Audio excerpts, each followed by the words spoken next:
નમસ્કાર મિત્રો, વિડીયોમાં તમારું સ્વાગત છે। જી હા મિત્રો, અત્યારે હાલ મોટા અને મહત્વના સમાચાર સામે આવી રહ્યા છે। તો મિત્રો, સમાચારમાં વાત કરીએ તો અમદાવાદ શહેરમાં દિવસે ને દિવસે અકસ્માતની ઘટનાઓ વધી રહી છે અને શહેરના રસ્તાઓમાં રક્તરંજિત થઈ રહ્યા છે। ત્યારે આવો જ એક વધુ ગમખ્વાર અકસ્માત આજે વહેલી સવારે અમદાવાદના નારણપુર વિસ્તારમાં સર્જાયો હતો, જ્યાં કાર અને એક્ટિવાની ટક્કરે એક્ટિવા ચાલક યુવકનું મોત નીપજ્યું હતું। ત્યારે સમગ્ર મામલે પોલીસ ઘટનાસ્થળે પહોંચી વધુ તપાસ હાથ ધરી છે।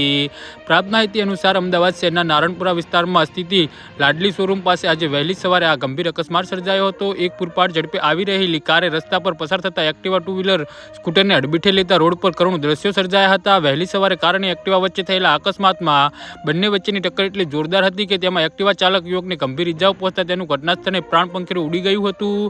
આ સમયે રોડ પર આખો રક્તરંજિત થયો હતો અને રસ્તા પર ચારે બાજુ લોહી અને માંસના લોચા ફેલાયા હતા, જેને જોવા ઘટનાસ્થળે લોકોને ટોળેટોળા એકઠા થયા હતા અને ટ્રાફિક જામ સર્જાયો હતો। જી હા મિત્રો, તો આના વિશે તમારું શું કહેવું છે તો નીચે અમારી કમેન્ટ બોક્સમાં જરૂરથી જણાવજો અને અમારી યુટ્યુબ ચેનલને સબસ્ક્રાઇબ કરવાની ભૂલતા નહીં। ધન્યવાદ।